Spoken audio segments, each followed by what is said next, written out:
Hello sir, আসসালামু আলাইকুম। কেমন আছো তোমরা? আশা করি সবাই খুব ভালো আছো এবং স্যার সবার খুব সুন্দর একটা সময় কাটতেছে। আচ্ছা ঠিক আছে স্যার, চলো আমরা কি করতেছিলাম, ইন্টিগ্রেশন করতেছিলাম। আচ্ছা, ইন্টিগ্রেশনের নোটেই আছি। ওকে, আচ্ছা ঠিক আছে। তো আমাদের আলহামদুলিল্লাহ 10.3টা শেষ হয়েছে। আসলে 10.3 হচ্ছে বেসিক, বুঝছো? 10.3 হচ্ছে বেসিক, আর বাকিগুলা মোটামুটি 10.3 পারলে বাকিগুলা কিছুই না, অ্যাকচুয়ালি কিছুই না। হ্যাঁ, তাও আমরা অনেক বেশি বেশি পরিমাণে ম্যাথ সলভ করব। ওকে, আচ্ছা। তো এরপর দেখো স্যার তো চলো আমরা শুরু করি করা। তো ধরো আমরা আজকে করব প্রশ্নমালা 10.4, বাট 10.4 পাওয়ার আগে কিছু বেসিক রিভিউ, কিছু আমাদের 9-10 এর বেসিক রিভিউ করতে হবে। হ্যাঁ, 9-10 যে পড়ে আসছেন, কটুক মনে আছে না আছে, ওগুলো আমাদেরকে দেখতে হবে এখন। আচ্ছা, সো আমাদের আসলে 9-10 ওই যে বীজগাণিতিক রাশি চ্যাপ্টারটা আছে না, ওই চ্যাপ্টার কিন্তু খুবই গুরুত্বপূর্ণ। আসলে আমাদের কলেজে ওই চ্যাপ্টারটা অনেক বেশি লাগে, এবং আমি নিজে ওই চ্যাপ্টারটা প্রচুর ফাঁকি মারছি, ওই চ্যাপ্টারটা প্রচুর ফাঁকি মারছি। হ্যাঁ, আর এত কঠিন, ঠিক আছে। আমি নিজে ফাঁকি মারছি, কিন্তু আসলে ফাঁকি মারা যাবে না। তো আমিও শিওর তোমরা যারা আমার মতো আছো তারাও ফাঁকি মারছো, তাদের কিছুই খেয়াল নাই। দ্যাটস ওয়াই আমরা একটু রিভিউ করে দিব। তো যে জিনিসটা রিভিউ করা লাগবে সেটা হলো আংশিক ভগ্নাংশ। আংশিক ভগ্নাংশ, আংশিক ভগ্নাংশ। এটার আমরা ইংলিশ টার্মটা কি? পার্শিয়াল ফ্র্যাকশন, না? Partial fraction, partial fraction, partial fraction. Okay, তো এই যে পার্শিয়াল ফ্র্যাকশন কি ছিল, আমরা 9-10 এর বই থেকে রিভিউ করার চেষ্টা করি, ঠিক আছে। আচ্ছা, তো ধরো আমার পার্শিয়াল ফ্র্যাকশন কয়েক টাইপের হইতে পারে, সাধারণত 5 টাইপের হয়। ওই 5 টাইপের যদি থাকে, ওগুলাকে কিভাবে কি করব। ধরো আমার প্রথমে একটা বড়, আমার একটা ভগ্নাংশ থাকে, ওই ভগ্নাংশটাকে ভেঙে দুই বা ততোধিক ভগ্নাংশতে নিয়ে যাওয়াটাকে আমরা বলি আংশিক ভগ্নাংশ বা পার্শিয়াল ফ্র্যাকশন। আচ্ছা, এবং দেখো স্যার আমাদের 9-10 যদি আমরা ঠিকঠাক মতো পড়ে থাকি, আমাদের খেয়াল আছে যে যদি এরকম টাইপের কিছু থাকে যে আমার হরে এবং লবে, হরে এবং লবে দুই জায়গাতেই আমার এক ঘাত বিশিষ্ট উৎপাদক থাকবে, কিন্তু কোনটাই পুনরাবৃত্তি হবে না, কোনটাই পুনরাবৃত্তি হবে না স্যার, ঠিক আছে। আচ্ছা, যেমন ধরো স্যার কিরকম, ধরো আমাদের টাইপ 1, 5 টাইপের ছিল, তো এর মধ্যে টাইপ 1 হচ্ছে এটা, টাইপ 1 9-10 এর আংশিক ভগ্নাংশ কি ছিল। যেমন ধরো এরকম আছে 5x-7 divided by x-1 into x-2, ঠিক আছে। সো যদি এরকম টাইপের কিছু থাকে, তখন এগুলোকে কি লেখা যায়? এগুলোকে লেখা যায় a divided by x-1 plus b divided by x-2, ঠিক আছে। এটাকে নর্মাল ভাবে ভেঙে লেখা যায়। নর্মাল এগুলোকে এভাবে আমরা ভেঙে লিখতে পারি, আমরা চাইলে এগুলোকে এভাবে ভেঙে লিখতে পারি স্যার, ঠিক আছে। আচ্ছা, তো দেন এভাবে ভেঙে লিখবো। এরপর কি করবো? এরপর উভয় পক্ষে x-1 into x-2 দিয়ে গুণ দিব। ওকে, সো চলো একটা অঙ্ক করে দেখাই। তো ধরো এই অঙ্কটা আমরা এই যে আংশিক ভগ্নাংশতে নরমালি 9 নিয়ে যেভাবে করতে হবে করে দেখাই কিভাবে করে। তো এরকম আছে। হ্যাঁ, এখন দেন তোমার কাজ কি? তোমার কাজ এই যে x-1 into x-2 দিয়ে উভয় পক্ষে গুণ দেওয়া, তো গুণ দিয়ে দাও। তো তাহলে এখানে কি আছে দেখো তো, আমার a divided by x-1 into x-1 into x-2 plus b divided by x-2 into x-1 into x-2। So তাহলে কি আসে স্যার দেখো তো আলটিমেটলি, তাহলে স্যার আমার আসে যে এরা এরা কাটা, এরা এরা কাটা, আমার আলটিমেটলি আসতেছে a কমন এ x-2, আর এখান থেকে আমার স্যার b কমন এ আসতেছে x-1, ঠিক আছে। আচ্ছা, আসলো। এরপর দেখো যে এখন এইটুকু করছো না, এরপরে তোমার কাজ যে আমাদের মনে ছিল যে আমরা এক্স এর এমন মান ধরতাম যাতে এ বা বি এর মধ্যে একটা ভ্যানিশ হয় এবং আরেকটা বের করতে পারি। হ্যাঁ, আমি প্রথমে স্যার ধরে নেই, ধরি এক্স এর মান 2, এক্স এর মান 2। তো তাহলে আমি ধরে এটাকে যদি 1 নং দাও, তাহলে আমি 1 নং থেকে কি পাই? 5 into 2 minus 7 is equal two A into 0, কারণ এক্স এর মান যদি 2 বসাই, 2 ইন্টু 2 মানে 0, প্লাস বি ইন্টু 2 মাইনাস 1। এখান থেকে দেখো স্যার আমি ক্যালকুলেশন করলে বি এর মান পেয়ে যাই 3, ঠিক আছে। আচ্ছা, এরপর আবার স্যার এখন যেটা করব, যে ধরি আমার এক্স এর মান 1, আমার এক্স এর মান 1, হ্যাঁ। তো তাহলে স্যার দেখো তো আমি যে 1 নং থেকে কি পাই, x সমান 1 বসা দাও, 5 ইন্টু 1 মাইনাস 7, এখান থেকে আমার কি আসছে a কমন নিলে 1 মাইনাস 2 প্লাস বি কমন নিলে 1 মাইনাস 1। সো এই সাইডটা আমার 0 হয়ে যাচ্ছে, এবং এখানে কি থাকে দেখো, আমার এই সাইডে থাকে হচ্ছে অ্যাকচুয়ালি -2, এবং এখানে আমার কি থাকে এই যে 1 মাইনাস 2 মানে -1, সো এখানে থাকে -a। এখান থেকে আমি বলতে পারি আমার a এর মান হচ্ছে 2। সো এখান থেকে দেখো b এর মান পাইলাম 3, এখান থেকে a এর মান পাইলাম 2। সো তাহলে আলটিমেটলি আমি কি বলতে পারবো দেখো তো, তো এই যে, তো সুতরাং ওই যে একদম শুরুতে 5x minus 7 divided by x minus 1 into x minus 2, এটাকে আমি কি লিখতে পারবো, এটাকে তো আমি লিখছিলাম অ্যাকচুয়ালি এরকম লিখছিলাম না, a divided by x minus 1 plus b divided by x minus 2, এরকম লিখছিলাম তাই না? সো এটাকে দেখো আমি লিখতে পারবো এখন, a এর মান 2 বসায় দাও, প্লাস b এর মান জানি কি পেয়েছিলাম 3, b এর মান 3 বসায় দাও। এই যে এরকম কিছু একটা আমি লিখতে পারবো। এখন আমাকে কথা হতে পারে ভাইয়া আপনি মানে কি শুরু করছেন এগুলা, দরকার কি এত কিছু করার, এগুলো তো আমি না করলেও পারি। দরকারটা কি দেখো, এগুলো করার দরকারটা হচ্ছে অ্যাকচুয়ালি এই যে রাশিটা আছে, তুমি কি এটাকে ইন্টিগ্রেশন করতে পারবা? পারবা? পারবা না, এটাকে তুমি ইন্টিগ্রেশন করতে পারবা না। কিন্তু এখন যেই দুইজন সাহেব আসলেন, তাদের দুজনকে তুমি খুব সহজেই তুমি এদেরকে ইন্টিগ্রেট করে ফেলতে পারবা, খুব সহজে এদেরকে ইন্টিগ্রেট করে ফেলতে পারবা, ঠিক আছে? সো এই কারণে হচ্ছে আমাকে আংশিক ভগ্নাংশের হেল্পটা নেওয়া লাগে। কিন্তু ব্যাপারটা যেটা হইলো ভাই, কি দেখছো, সাইজ দেখছো, অঙ্কের আসলে পরীক্ষা হলে এত কিছু করার সময় আছে? এত কিছু করার তো আসলে পরীক্ষা হলে সময় থাকে না। এবং তোমরা আসলে এত কিছু করতে যাবা, তোমাদের বড় ভাই হিসেবে তো আমার খারাপ লাগে এগুলো দেখে, তোমাদের বড় ভাই হিসেবে তো আমি এগুলো দেখলে কষ্ট পাই, যে না আমার তো ছোট ভাইরা এরকম হচ্ছে প্যারা খাচ্ছে, আমি তো তোমাদেরকে প্যারা খাইতে দিতে পারি না, তাই না ছোট্ট বন্ধুরা? তো এই কারণে দেখো যে আমরা হচ্ছে এখন একটা এগুলো কিভাবে শর্টে করা যায় ওইটা শিখবো, এবং বৈধ রুল ওইটার হচ্ছে একটা, যে জিনিসটা এখন শিখবো নাম হচ্ছে থামস রুল। থামস রুল বইয়ে নাই স্যার, তো যেমনে বলি শুনবা, এটা কিন্তু বইয়ে নাই। তো এখন অনেকে কথা হচ্ছে ভাই এটা কি আমার লা হসপিটাল রুলের মতো শর্টকাট যে আমি এটা বোর্ড পরীক্ষা ইউজ করতে পারবো না? না ভাইয়া, কখনোই না। থামস রুল হচ্ছে একটা প্রতিষ্ঠিত তোমার সিস্টেম, যেটা কিনা তুমি এইচএসসি এর এইচএসসি পরীক্ষাতে অ্যাপ্লাই করতে পারবা, এইচএসসি পরীক্ষাতে তুমি এই থামস রুল অ্যাপ্লাই করতে পারবা। সো থামস রুল কখন অ্যাপ্লিকেবল? থামস রুল অ্যাপ্লিকেবল হচ্ছে যদি আমার হরে বা নিচে ঘাত থাকে বেশি, ঠিক আছে, এবং প্রত্যেকেই এক ঘাত বিশিষ্ট হয়, এবং লবে লবে হচ্ছে আমার কি থাকে, আমার লবে হচ্ছে যা থাকবে তার দুজনে যদি এক ঘাত বিশিষ্ট হয়, তখন হচ্ছে আমার কি হবে, থামস রুল হবে। যেমন ধরো এই টাইপের জিনিসপত্র, ধরো আমার এরকম আছে, মানে টাইপ 1 এর মধ্যে যারা যারা পড়ে, ওই যে আমাদের হচ্ছে ক্লাস 9 10 এর বইটা দেখবা, ঠিক আছে, হায়ার ম্যাথের ওই 9 10 এর বই আমাদের এই যে একদম টাইপ 1 এর মধ্যে যারা যারা পড়ে তাদের জন্য থামস রুল অ্যাপ্লিকেবল। ওটা কিরকম, যে আমার যখন হরে বাস্তব এবং একঘাত বিশিষ্ট উৎপাদক থাকবে এবং সেগুলোর কোনোটারই পুনরাবৃত্তি হবে না স্যার, ঠিক আছে?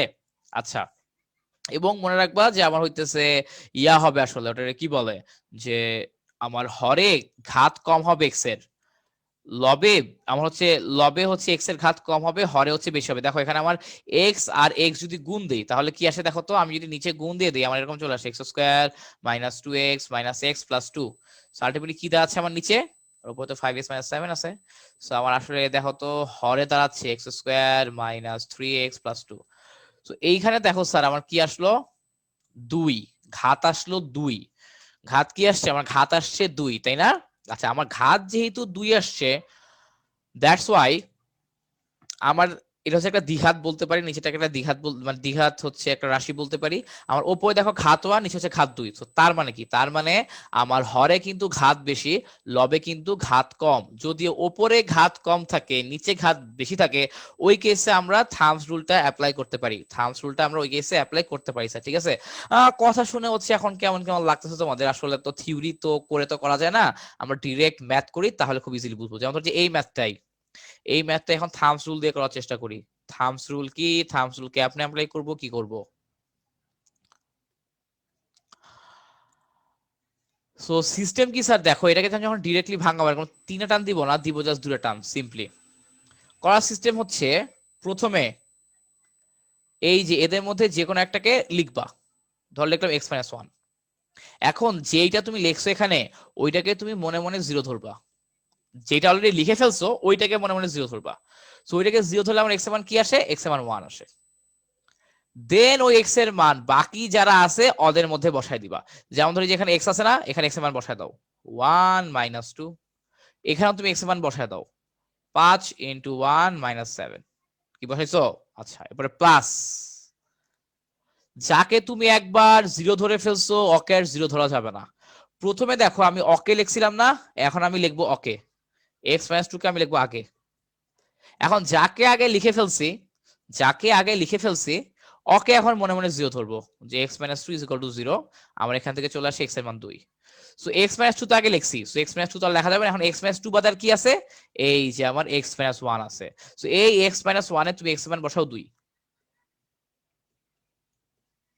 এবং ওপরেও মান বসায় দাও 2। তো তাহলে কি দাঁড়াইলো দেখো তো, আমার -2 divided by x minus one into -1 plus আমার এখান থেকে দেখো কি আসে 3 divided by x minus two, 3 divided by x minus two. ঠিক আছে, সো এই যে মাইনাস মাইনাস কাটা গেল, তো তাহলে আলটিমেটলি দেখো তো কি দাঁড়ায় 2 divided by x minus one plus 3 divided by x minus two. কি দেখতে পারছো? এইটা হচ্ছে থামস রুল। আগের অঙ্কটা দেখো কি বিশাল হইছে, আর এই দেখো থামস রুল দিয়ে জাস্ট 3 লাইন অঙ্ক করে ফেলছি। এবং তুমি যদি আর 2-3টা অঙ্ক করলে তুমি দেখবা থামস রুল অ্যাপ্লাই করতে আমার 20 থেকে 30 সেকেন্ডও লাগে না, 20 থেকে 30 সেকেন্ডও লাগে না থামস রুলটা অ্যাপ্লাই করতে। ঠিক আছে, এবং এটা প্রসিদ্ধ রুল, এবং তুমি পরীক্ষায় থামস রুল অ্যাপ্লাই করতে পারবা, রিটেনেও থামস রুল অ্যাপ্লাই করতে পারবা। সো তোমাদের বইয়ের 70% অঙ্ক এই থামস রুল দিয়ে করা যায়, তোমাদের চ্যাপ্টারের 70% অঙ্ক এই থামস রুল দিয়ে করা যায়। দ্যাটস ওয়াই থামস রুল তোমাদেরকে শিখিয়ে দিলাম। এখন আমরা হচ্ছে আলহামদুলিল্লাহ খুব দ্রুত খুব ইজিলি ম্যাথ গুলো করতে পারবো। ঠিক আছে, সো বইয়ে নাই, বাট আমরা করাই দিছি। ঠিক আছে, অ্যাকচুয়ালি আমরা করাই দিলেই তো হলো, বই তো থাকার দরকার নেই, তাই না? আচ্ছা, সো টাইপ 1 এর ইয়াটা গেছে, আংশিক ভগ্নাংশ গেল। সো মাঝে মাঝে সারা তোমাদেরকে প্যারা দেওয়ার জন্য যে টাইপ 1 না দিয়ে একটু কঠিন কঠিন টাইপের আংশিক ভগ্নাংশ দেয়, মানে সাররা চায় তুমি আগে আংশিক ভগ্নাংশের ম্যাথ করবা, এরপর ইন্ডিকেশন করবা। আসলে ইন্ডিকেশন গুলো সব এক লাইনের। এই 9 আমাদের 10.4 এর যে অঙ্কগুলো আছে, আমার ইন্ডিকেশন গুলো সব হচ্ছে এক লাইনের, এক লাইন। ঠিক আছে, কিন্তু হচ্ছে যে এই যে আংশিক ভগ্নাংশ করে করে আসতে হয়, এই হচ্ছে কাহিনী। তো চলো, আমরা টাইপ 2 কি ছিল? আমাদের হচ্ছে ওই যে আংশিক ভগ্নাংশের টাইপ 2। আংশিক ভগ্নাংশের টাইপ 2 ছিল যদি আমার হর এবং লবে ঘাত এক হয়। হর এবং লবে আমার যদি ঘাত এক হয়ে যায় কোনো কারণে, যেমন ধর এরকম আছে x - 1 x - 5 divided by x - 2 into x - 4। হ্যাঁ, ধরো এরকম কিছু একটা আছে। হ্যাঁ, দেখো আমার উপরেও কিন্তু ঘাত 2, নিচেও কিন্তু আমার ঘাত 2, তাই না? আচ্ছা, তো এখন দেখো যদি আমার এরকম হয়, যদি আমার এরকম হয় তখন অ্যাকচুয়ালি হচ্ছে যেটা করতে হয়, ওই যে আমরা 9-10-এ করছিলাম, যে আমার হচ্ছে হর আর লবকে ভাগ দিয়ে এখানে হচ্ছে একটা 1 আনতে হয়। যেহেতু আমার হচ্ছে এই টাইপ 2টা অ্যাপ্লিকেবল যদি আমার লবের ঘাত হরের সমান হয় বা বড় হয়, হরের সমান হয় বা বড় হয়, তখন আবার টাইপ 2, তখন আর টাইপ 1 থাকে না। তখন যেটা করা লাগে, এদেরকে ভাগ দেওয়া লাগে। ঠিক আছে, কি করা লাগে? এদেরকে ভাগ দেওয়া লাগে, লবকে হর দিয়ে ভাগ দেওয়া লাগে। সো ভাগ, এখানে লবকে হর দিয়ে ভাগ বলতে হচ্ছে তোমার ঘাত টু ঘাত ভাগ, ঘাত টু ঘাত ভাগ। ঠিক আছে, একটা ঘাতকে আরেকটা ঘাত দিয়ে ভাগ করা লাগে। তো এখন দেখো উপরেরটারও ঘাত 2, নিচেরটারও ঘাত 2, 2/2 = 1, তাই না? সো এইভাবে হচ্ছে, এটা হচ্ছে মনে রাখার টেকনিক আর কি। এটা অ্যাকচুয়াল সিস্টেম না, মনে রাখার টেকনিক আর কি। সো 1 আসলো। এরপর হচ্ছে নরমাল নিয়ম, যে একটা কনস্ট্যান্ট ধরবা a divided by x - 2 plus b divided by x - 4। ঠিক আছে, সো যাদের কাছে 9-এর হায়াতের বইটা সেটা বইটা দেখবা, তাহলে ভালো হবে। সো এটা হচ্ছে আমার টাইপ 2 এর সিস্টেম, যে এরকম থাকলে ভাঙাইতে হয় এভাবে। এরপর তো বাকিটা ইজি, উভয় পক্ষে এটা দিয়ে গুণ দিব, এরপর হচ্ছে এক্স এর বিভিন্ন মান ধরে নিব, মাঝে মাঝে সহগ সমীকৃত করব, তাহলেই আংশিক ভগ্নাংশ হয়ে যাবে। আচ্ছা, তো এরপর দেখো আমার আসতেছে টাইপ 3। আর টাইপ 3 কি জিনিস ভাইয়া? টাইপ 3 কি জিনিস দেখো, যে আচ্ছা আরেকটা উদাহরণ দেই। ধরো আমার টাইপ 3 কি হবে? টাইপ 3, এখন এখানে স্যার এই যে আরেকটা হচ্ছে সুন্দর উদাহরণ দিয়ে দিই, টাইপ 3 থেকে টাইপ 2 এর একটা উদাহরণ দেই, যাতে তোমাদের ভুল না হয়। আমি কিন্তু বলছি তোমরা কিন্তু এই চ্যাপ্টার করার আগে আংশিক ভগ্নাংশ রিভিশন দিয়ে আসবে, আবার 9-10 বইয়ের আংশিক ভগ্নাংশ আবার রিভিশন দিয়ে আসবে। ঠিক আছে, তো যে টাইপ 3 ধরো আমার এরকম আছে 2x³ divided by x - 1 into x minus 2 into x minus 3। তো এখন স্বাভাবিক হিসেবে দেখো তো কি আসছে, আমার উপরেও ঘাত 3, নিচেও হচ্ছে আমার ঘাত 3, কারণ এই তিনটাকে যদি তুমি গুণ দিয়ে দাও আলটিমেটলি তুমি দেখবে এক্স কিউব জাতীয় কিছু না কিছু পাবাই। সো এখন এখানে কি দিব, এখন এখানে কি দিব? সো খেয়াল করে দেখো, আমাদের সাধারণ হিসেবে তো এখানে একটা 1 আসার কথা ছিল, সাধারণ হিসেবে আমার এখানে একটা 1 আসার কথা ছিল, কিন্তু এখানে 1 আসবে না কেন? কারণ দেখো তুমি যদি এগুলোকে যদি একদম গুণ করো, এই যে এই ওপরের এটারে গুণ করো, তাহলে হচ্ছে তুমি দেখবা এক্স স্কোয়ার প্লাস মাইনাস জাতীয় হয়তো কিছু একটা আসবে, ঠিক আছে? আমার হচ্ছে এক্স স্কোয়ার হয়তো মাইনাস 6x প্লাস 5 জাতীয় কিছু একটা আসবে, এবং এটাকে যদি তুমি ভাঙাও তাহলে আমার x square minus 6x plus এই জাতীয় কিছু একটা আসবে। হ্যাঁ, তো এখানে দেখো আমার এখানকার এক্স স্কোয়ার সহগ কত? 1, এখানকারও এক্স স্কোয়ার সহগ কত? 1। So 1/1 is equal two 1। ওকে, এখানে তুমি যদি গুণ দাও এদেরকে, তাহলে হচ্ছে তুমি গুণ দেওয়ার পর দেখবা আমার এক্স কিউবের সাথে আর অনেক কিছু আসবে, বাট এক্স কিউবের সহগ থাকবে 1, নিচে এক্স কিউবের সহগ 1, ওপরে এক্স কিউবের সহগ হচ্ছে 2। সো আলটিমেটলি এখানে 1 না থেকে আলটিমেটলি 2 আসবে। এরপর বাকিটা আগের মতোই, a divided by x minus 1 plus B divided by x minus 2 plus C divided by x minus 3, ঠিক আছে? এরকম আর কি। তো এই জিনিসটা হচ্ছে একটু খেয়াল রাখতে হবে। হ্যাঁ, এটা কিন্তু টাইপ 3 না, এটা কিন্তু অ্যাকচুয়ালি টাইপ 2 এর মধ্যেই পড়ে। টাইপ 3 লিখছি, টাইপ 2 এর মধ্যেই পড়ে। সো এখানে কিন্তু যে সব সময় এক আসবে তা না, আমাদের স্যারা বলে এখানে সবসময় একই আসবে, সবসময় এক আসবে তা না। ধরো আমার যদি এখানে যদি 4 থাকতো 2 এর বদলে, সো আমি এখানে 4 বসাইতাম, 10 থাকলে 10 বসাইতাম, এরকম আর কি, ঠিক আছে? আচ্ছা, এরপর দেখো স্যার আমার টাইপ 3।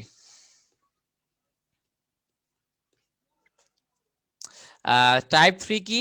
টাইপ 3 ছিল যে যদি আমার কখনো এরকম হয় যে আমার নিচে কোনো কিছু একটা রিপিট হয়েছে, রিপিট হওয়া মানে কি, যে এরকম ধরো এক্স মাইনাস 1 হোল স্কোয়ার, ঠিক আছে? আমার ধরো কোনো কিছু এরকম একটা রিপিট হয়েছে, যে নর্মালি যদি x minus 1 into x minus 2 থাকতো তাহলে তো নর্মাল হইতো। ধরো আমার যদি এরকম থাকতো তাহলে তো সিম্পল টাইপ 1, এরকম থাকলে তো আমার টাইপ 1 হইতো। কিন্তু স্যার এখন দেখো কি হয়েছে, এখন কিন্তু আমরা দেখতে পারতেছি যে এইখানে একটা বর্গ হয়ে গেছে বা স্কয়ার হয়ে গেছে, একটা বর্গ হয়ে গেছে বা স্কয়ার হয়ে গেছে, তাই না? আচ্ছা, এই যে বর্গ হয়ে গেল বা এই যে স্কয়ার হইলো, ঠিক আছে? তো এই কারণে না আমার সিস্টেমটা চেঞ্জ হয়ে যাবে, এই কারণে আমার অঙ্ক করার সিস্টেমটা চেঞ্জ হয়ে যাবে। সিস্টেমটা কি আসবে? সিস্টেমটা হবে এরকম যে আগের মতোই প্রথমে হচ্ছে তোকে যেটা করতে হবে, a divided by x minus 1 plus B divided by x minus 1 whole square plus C divided by x minus 2, ঠিক আছে? এগুলো হচ্ছে এইভাবে সলভ করতে হতো। এখন দেখো স্যার, আমি কিন্তু তোমাদেরকে আংশিক ভগ্নাংশ পড়াচ্ছি না, আমি হচ্ছে তোমার 9-10 এ পড়ে আসছো, কলেজে উঠছো, তোমরা আংশিক ভগ্নাংশ জানো। আমি জাস্ট একবার করে দেখায় দিচ্ছি যাতে তোমাদের মাথায় আবার ক্লিক করে যে আচ্ছা ব্যাপারগুলো তো আসলে এইরকম, যাতে তোমাদের মাথায় ব্যাপারগুলো ক্লিক করে যে আচ্ছা আমাদের ব্যাপারগুলো তো আসলে এইরকম স্যার, ঠিক আছে? ওকে, আচ্ছা, ওকে। তো এইটা গেল স্যার। এরপরে আহ তো এটা গেল আমার টাইপ 3। এরপর দেখো আমার টাইপ 4।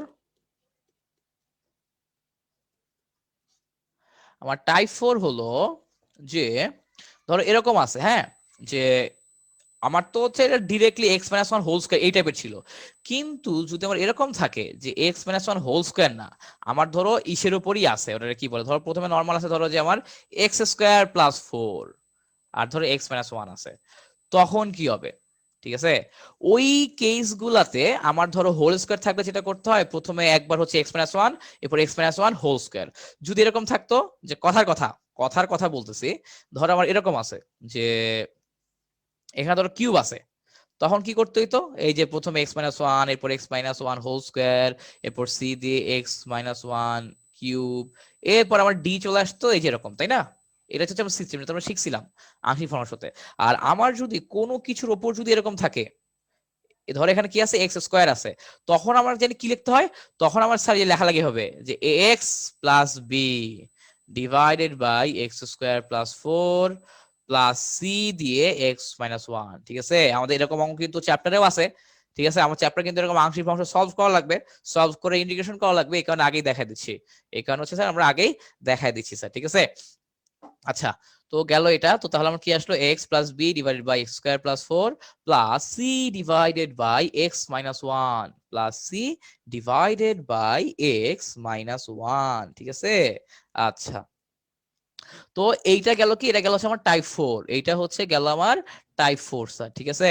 ওকে, তো বুঝা গেছে এই সিস্টেমে হচ্ছে আগাইতে হয়, এই সিস্টেমে হচ্ছে আগাইতে হয়। ওকে, আচ্ছা, তো গেল এটা। তো এই আর আরেকটা হচ্ছে টাইপ 5। টাইপ 5 আসলে নতুন কিছুই না। টাইপ 5 হচ্ছে অ্যাকচুয়ালি এই দুইটার সংমিশ্রণ, এই দুইটার সংমিশ্রণ। যদি আমার এরকম হয়, ধরো এরকম আছে 1 divided by X into X square plus 1 whole square, ঠিক আছে। কি আছে, ধরো যে এরকম আছে 1 divided by X into X square plus 1 whole square, এই টাইপের কিছু একটা আছে। আমার যদি এই টাইপের কিছু একটা থাকে, দেখো আমার হচ্ছে এখন দুইটা বিপদে পড়ছি আমি। এক হচ্ছে হোল স্কোয়ার আছে, এইখানেও আছে, ঠিক আছে। এখানে মানে এক্স এর উপরে স্কোয়ার আছে, পুরো পুরো পদের উপর আবার স্কোয়ার আছে। তো এরকম থাকলে যেটা করতে হয় যে দেখো, প্রথমে তো এই এক্স তো নিষ্পাপ শিশু, ওকে আগে লিখে নিবা এ ডিভাইড বাই এক্স প্লাস, এইখানে যেহেতু একটা স্কোয়ার আছে এই কারণে তোমাকে লিখতে হবে এভাবে যে bx plus C divided by x square plus 1। আর আমাদের কোনো পদের উপরে স্কোয়ার থাকলে ওটা তো 1 2 3 4 ভাবে করে রিপিট করতে হয়। সো দেন পরেরটা আবার চলে আসবে যে dx plus E divided by x square plus 1 whole square, ঠিক আছে। এই যে আমার আংশিক ভগ্নাংশগুলো আনার সিস্টেম হচ্ছে এইটা, আমার আংশিক ভগ্নাংশগুলো আনার সিস্টেম হচ্ছে এইটা। এরপর তো বাকিটা তো আমরা জানি যে মানে হচ্ছে নিচে যা আছে এটা দিয়ে উভয়পক্ষে গুণ করে দিব, এরপর হচ্ছে বাম পক্ষ এবং ডান পক্ষে সহগ সমীকৃত করব, তাহলে A B C D E এগুলোর মান পেয়ে যাবো। লেন্দি প্রসেস, বাট জানি তো কিভাবে করতে হবে। এবং অনেকে আছে আংশিক ভগ্নাংশ বাদ দেয়, যারা আংশিক ভগ্নাংশ বাদ দিছো 9 10-এ, তাদের জন্য আমার হচ্ছে ওটাকে কি বলে, তোমাদের জন্য হচ্ছে আমার আদেশ বলো, অনুরোধ বলো, বা হচ্ছে সাজেশন বলো। এখন স্যার আপনারা যান 9 10-এর হায়ার ম্যাথ বইটা খুলেন, অধ্যায় 2 আংশিক ভগ্নাংশের ম্যাথ গুলো দেখো, করো। না হলে কিন্তু স্যার এরকম ইন্ডিকেশন কিন্তু পরীক্ষা আসে, এরকম ইন্ডিকেশন গুলো কিন্তু পরীক্ষা আসে, এবং তুমি যদি না শিখো পরীক্ষা কিন্তু ওগুলো পারবা না, পরীক্ষা কিন্তু ওগুলো পারবে না। এবং আমরা কখনোই চাই না তুমি না পারো, আমরা কখনোই চাই না তুমি না পারো, আমরা চাই তুমি খুব ভালো মতো পারো, ঠিক আছে। আচ্ছা, তো গেল এটা। এরপরে তো ধরো আমরা হচ্ছে চ্যাপ্টার অঙ্ক করা শুরু করি বিসমিল্লাহ বলে। তো চলো আমাদের হচ্ছে প্রশ্নমালা 10.4, প্রশ্নমালা 10.4 স্টার্ট করে দিই বিসমিল্লাহ বলে। প্রথমে আসো ধরো একের এক, একের একে কি আছে দেখি, যে integration of DX divided by X plus 1 into x minus 5, এরকম কিছু একটা আছে তাই না। আচ্ছা, সো এটা দেখো আমাদের টাইপ 1 এর মধ্যে পড়ে গেছে, টাইপ 1 এর মধ্যে পড়ে গেছে কিরকম, যে হচ্ছে দেখো আমি হচ্ছে যে আগেটাকে ভাঙাবো, যে যে 1 ডিভাইডেড বাই, দেখো এখানে হচ্ছে অনেকের হচ্ছে বুঝতে প্রবলেম হইতেছে, এই সাইডে একটা 1 দিয়ে দাও, এই সাইডে ডিএক্স দাও, এখন বুঝতে প্রবলেম হবে, এখন বুঝতে প্রবলেম হবে না। সো এই যে আমি হচ্ছে বাইরে যে পার্টটা আছে এটাকে হচ্ছে আগে নিয়ে আসি, এই যে এই পার্টটাকে, যে এই পার্টটাকে আমি হচ্ছে নিয়ে আসি আগে, ঠিক আছে। আগে মানে এটাকে হচ্ছে আমি এটাকে হচ্ছে আমি আলাদা ক্যালকুলেশন করব, দেন ইন্টিগ্রেশনে যাব, ঠিক আছে। এটাকে কিভাবে ক্যালকুলেট করব স্যার, ওই যে আমি তো বলছি টাইপ 1 এর মতো আংশিক ভগ্নাংশ দিয়ে তুমি সলভ করতে পারো, ওভাবে করলে টাইম বেশি লাগবে। আসলে আমাদের তো টাইম নাই, থামস রুল সাইম ভাই কেন শিখাইছে, সাইম ভাইয়া থামস রুল শিখাইছে যাতে তোমরা জলদি জলদি করতে পারো, যাতে তোমরা যাই করতে চাও না কেন জলদি জলদি করে ফেলতে পারো স্যার, ঠিক আছে। আচ্ছা, তো দেখো স্যার কি আসলো আমার প্রথমে, স্যার এই যে আমি ধরো কি বলছি যে এদের দুজনের মধ্যে একজনকে স্থির রাখবো, প্লাস তারপরের বার যাকে স্থির রাখছি তাকে বাদ দিয়ে আরেকজনকে স্থির রাখবো। আচ্ছা, স্থির রাখলাম, ভালো কথা। প্রথমে যাকে স্থির রাখছি ওকে 0 ধরবো, তো তাহলে এক্স এর মান কি আসলো, এক্স এর মান দেখো আমার চলে আসলো -1। ওই এক্স এর মানটা বাকি এক্স গুলোতে বসাবো, আমার তো এখানে এখানে তো উপরে তো এক্স নাই, সো এই জায়গায় বসাও -1 -5, উপরে 1 এর জায়গায় 1 থাকলো। এখন উপরে যদি 1 এর বদলে এক্স থাকতো, সো তখন আমাকে আবার এক্স এ আবার -1 বসাইতে হইতো। এখানে দেখো x-5 কে আগে রাখছি, সো এটাকে 0 ধরতে হবে। আমি যদি x-5 কে 0 ধরি তাহলে x এর মান চলে আসে 5। সো এই যে আমার x-5 বাদে কি আছে, x + 1 আছে, এইখানে তুমি x মান বসায় দাও 5।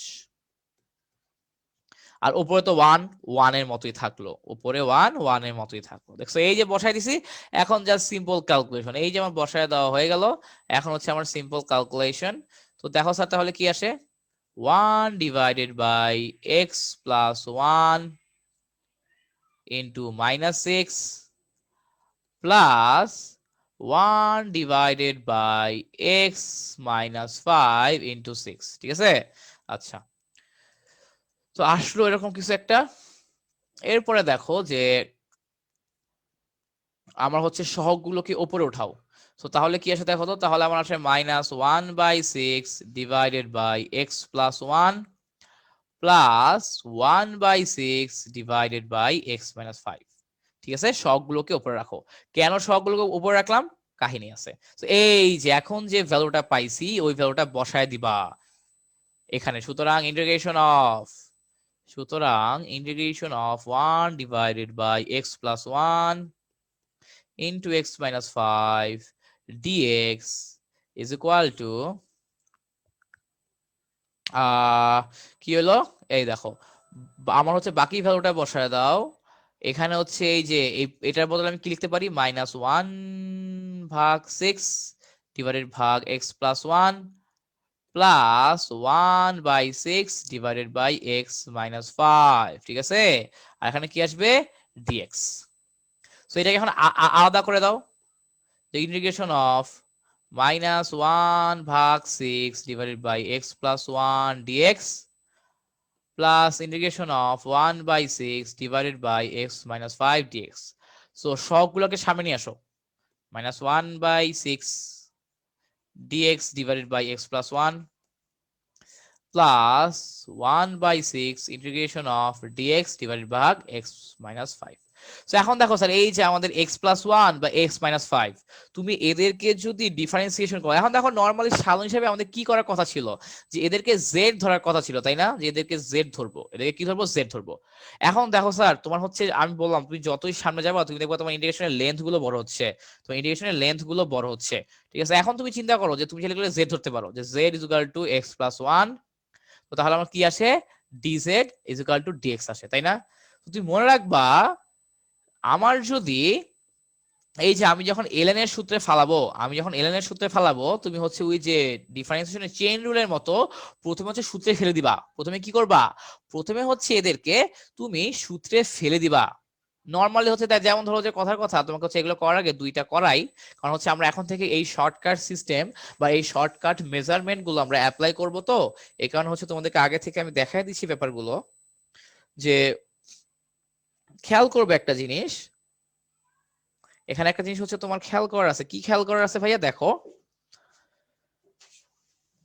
ধরো 3-4টা ইন্টিগ্রেশন করি, যেমন ধরো যে একটা এটা করতে চাই, ধরো dx ডিভাইডেড বাই ধরো যে x প্লাস 6। আরেকটা ধরো আমি করতে চাই integration of dx divided by 5x minus 2।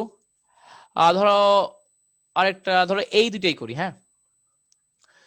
So মনে রাখবা স্যার, নরমালি যদি এক ঘাত বিশিষ্ট কোন রাশিকে, আই রিপিট, এক ঘাত বিশিষ্ট কোন রাশিকে তোমার ln এ নেওয়া লাগে, এক ঘাত বিশিষ্ট কোন রাশিকে তোমার ln এ নেওয়া লাগে, ln এর সূত্রতে। কারণ আমরা জানি কি যে 1/x integration of 1/x dx equal to ln x, তাই না, প্লাস c। তো এরকম যদি তোমার কখনো করা লাগে কাজকর্ম, তখন তোমাকে যে কাজটা করতে হবে অ্যাকচুয়ালি সেটা হলো যে ln নিতে হবে। ঠিক আছে, আমার তো ln আনতে হবে। সো তুমি আগে ln এ বসায় দিবা, সূত্রে ফালায় দিবা, ln এর সূত্রে ফালায় দিবা। ফালায় দেওয়ার পরে তুমি দেখবা যে আমার x এর সাথে কোনো সহগ ছিল কিনা, x এর সাথে কোনো সহগ ছিল কিনা। এখানে আমার x এর সাথে সহগ কত, 1। সো তুমি যেটা করবা যে এই পার্টটুকে 1 দিয়ে ভাগ করে দিবা, এই পার্টটুকে 1 দিয়ে ভাগ করে দিবা। তো এখন দেখো অ্যাকচুয়ালি কোনো কিছুকে 1 দিয়ে ভাগ করা আর না করা একই জিনিস, তাই না? আচ্ছা, এইটাতে আসি। এখানে দেখো আমার x কি এক ঘাত বিশিষ্ট আছে, তাই না? এবং আমার এখানে আমি বুঝতেছি যে আমি যদি নরমালি z ধরতাম তাহলে ln এর ফর্মুলা পড়তো, আমি এটাকে z ধরলে ln এর ফর্মুলা পড়তো। সো তুমি হচ্ছে ln এর ফর্মুলা ফালায় দাও, যে ln 5x 2, ln 5x 2। ঠিক আছে, সো যে ln এর ফর্মুলা ফালাইলাম। সো ln এর ফর্মুলা ফালানোর পরে আমি দেখবো x এর সহগ কত। আমি এখানে দেখতেছি আমার x এর সহগ হচ্ছে 5।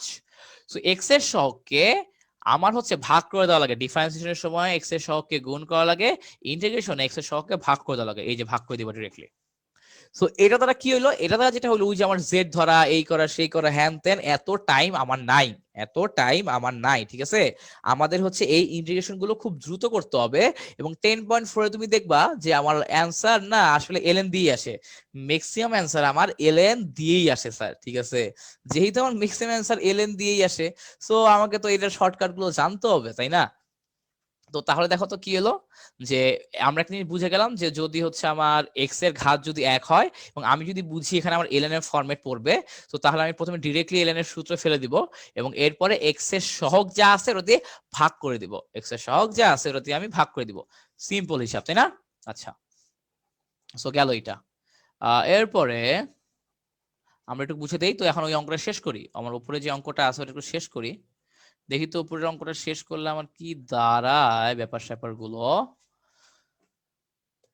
তাহলে দেখো যেটাকে যদি ইন্টিগ্রেশন করো তাহলে -1/6 ln x + 1 +1/6 ln x-5 + c, ঠিক আছে? আমার এরকম কিছু একটা কিন্তু চলে আসবে, আমার এরকম কিছু একটা চলে আসবে স্যার, ঠিক আছে? তো এই যে ইন্টিগ্রেশন গুলো কি করতে হবে, এই ইন্টিগ্রেশন গুলো কিন্তু ডিরেক্টলি করে ফেলতে হবে। এবং দেখো আমি যে থাম্বস রুলের কথা বলে দিলাম, থাম্বস রুলের কারণে কিন্তু তুমি খুব ইজিলি অঙ্কগুলো করতে পারবা। থাম্বস রুলের কারণে তুমি কিন্তু স্যার খুবই ইজিলি অঙ্কগুলো করে ফেলতে পারবা, ঠিক আছে? এই কারণে হচ্ছে থাম্বস রুলটা ভালো মতো পারতে হবে, জানতে হবে। আচ্ছা, তো গেল এটা। এরপরে আমরা হচ্ছে ধরো কোনটা করব, ধরো 3 নাম্বারটা করি, 1-এর 3। হ্যাঁ, এটার 3 নাম্বারটা কিভাবে দেখি। দেখো এখানে দেওয়া আছে যে integration of x-1 divided by x-2 into x-3, এবং তো এখানে dx আছে। তো আমার কাজ কি, আমার কাজ হচ্ছে প্রথমে ওই যে এইটাকে আংশিক ভগ্নাংশ নিয়ে খেলা। আমার প্রথম কাজ হচ্ছে যাই দেওয়া আছে না কেন ওটাকে হচ্ছে আমি আংশিক ভগ্নাংশ নিয়ে খেলবো, দেন যা যা করা লাগে করব, দেন যা যা করা লাগে করব স্যার, তাই না? আচ্ছা, তো এখন এইখানে একটু তুমি দেখার এবং বোঝার চেষ্টা করো। থাম্বস রুল অ্যাপ্লাই করব কিভাবে। প্রথমে হচ্ছে এই যে আমার x-2 কে রেখে দিব, প্লাস এরপর কি করব, x-3 কে রেখে দিব। স্যার মনে রাখবো আমার এখানে কিন্তু সারাজীবন প্লাসই হবে, এখানে কখনো মাইনাস হবে না, এখানে সারাজীবন প্লাসই হবে।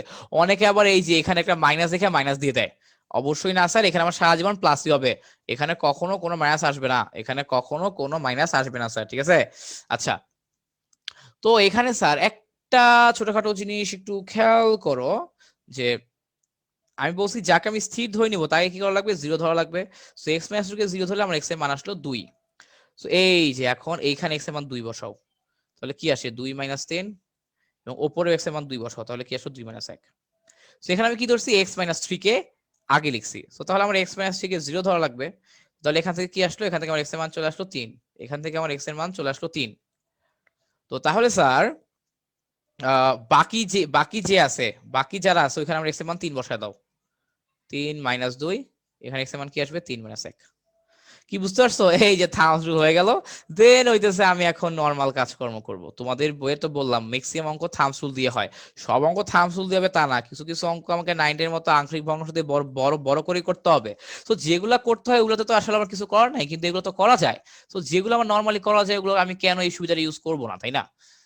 আচ্ছা, তো দেখো আমার ওপরে আছে 1, এখানে আমার আসে কি, যে x-2 ইন্টু -1 প্লাস আমার উপরে আসলো 2, আমার নিচে কি আসে x-3 ইন্টু 1। তো তাহলে আলটিমেটলি স্যার দেখো তো আমার এখান থেকে কি আসলো, 2 divided by x-3 minus 1 divided by x-2, এরকম কিছু একটা আসে স্যার, ঠিক আছে? আমার এরকম কিছু একটা চলে আসে। আচ্ছা, তো এরপর দেখো এখন যে আমি এটা মেইন ইন্টিগ্রেশনে ফেলাই দিব, সুতরাং integration of x-1 divided by x-2 into x-3, ঠিক আছে? আচ্ছা, তো এই যে এটা বদলে লিখে দাও, সুতরাং এই যে এটা বদলে আমি কি লিখতে পারি, যে এটার বদলেই তো আমি লিখতে পারি এই যে পুরো টার্মটা, তাই না? এত কষ্ট করে বার করছি। সো লিখে দাও এই যে integration of 2 divided by x-3 minus 1 divided by x-2 dx। এখন স্যার দেখো, এখন ওই যে আগের অঙ্কে যেভাবে ভাঙাইছি, আগের অঙ্কে যেমনি ভাঙাইছি এই যে এমনি আলাদা আলাদা, আসলে পরীক্ষা হলে না তুমি এত টাইম পাবা না, ঠিক আছে, পরীক্ষা হলে তুমি আসলে এমনি ভাঙানোর টাইম পাবো না, তোমরা বিগিনার দেখে দেখাই দিছি। তো তোমরা চাইলে ভাঙতে পারো, বাট হচ্ছে আমরা একেবারেই করে ফেলি, আমরা হচ্ছে একেবারেই করে ফেলি স্যার, ঠিক আছে। দেখো একেবারে কিভাবে করবো, 2 এর জায়গায় 2 থাকলো, আমার x-3, আমার 1/(x-3), এটাকে যদি আমি ইন্টিগ্রেট করি তাহলে কি আসবে, ln x-3। এবং দেখো আমার যেহেতু x এর সাথে সহগ 1, সো তাহলে পুরোটা 1 দিয়ে ভাগ হবে, 1 দিয়ে ভাগ করা না করা একই কথা, মাইনাস 1/(x-2), এটা তো 1/x টাইপের, সো এইটা ইন্টিগ্রেশন করে এটাকে ইন্টিগ্রেট করলে কি হবে, ln x-2, ln x-2 চলে আসবে। এবং যেহেতু আমার x এর সাথে সহগ কত 1, সো পুরো রাশিটাকে 1 দিয়ে ভাগ করা আর না করা একই জিনিস। এবং একদম ইন্টিগ্রেশনের শেষে তো আমাকে হচ্ছে প্লাস সি লেখাই লাগে, আমার অনির্দিষ্ট যোগজের ক্ষেত্রে প্লাস সি লেখাই লাগে স্যার, ঠিক আছে। আমরা হয়তো 10.6 থেকে নির্দিষ্ট যোগজ করব, তখন আর প্লাস সি লিখবো না। ওকে, তো এই যে আমার আনসার চলে আসবে এইটা, আমার সিম্পলি আনসার চলে আসবে এইটা স্যার, বুঝতে পারছো? এই হচ্ছে কাহিনী, সো ভয় পাওয়ার কিছু নাই, ঠিক আছে। এখন অনেকে যেটা করে, সো তুমি চাইলে এই 2 কে উপরে উঠাই দিতে পারো, যে অনেকে এমনি লেখে যে x-3 whole square minus ln x-2 plus c। ইচ্ছা, আমি হচ্ছে তোমার হচ্ছে এভাবে দেখানো যায়, অনেক সময় যেটা হয় যে প্রুফে দেয় যে দেখাও যে এই যে ইন্টিগ্রেশন অফ এটা, এইটা প্রুফ করো। তো তখন তুমি ধরো এই লাইন পর্যন্ত আসলা, এরপর আসলে বুঝতেছো না কেমনে কি করতে হবে, সিম্পল লগারিদম, ঠিক আছে, সিম্পল লগারিদম, আমার ln a⁴b যেই কথা, b ln a একই কথা। সো আমি চাইলে এখান থেকে এখানে আসতে পারি, আমি চাইলে এখান থেকে এখানেও আসতে পারি, যা মন চায় তাই করতে পারি, যা মন চায় আমি তাই করতে পারি স্যার, ঠিক আছে। তো এই হচ্ছে কথা, তো আমরা হচ্ছে বুঝলাম এইটুকু। সো নেক্সট ক্লাসে আমরা হয়তো সামনে আরো অঙ্ক করব, আরো বেশ কিছু ভালো ভালো অঙ্ক করবো, ঠিক আছে। তো ততদিন বন্ধু স্যার সবাই ভালো থাকো, তো সবাইকে আল্লাহ হাফেজ।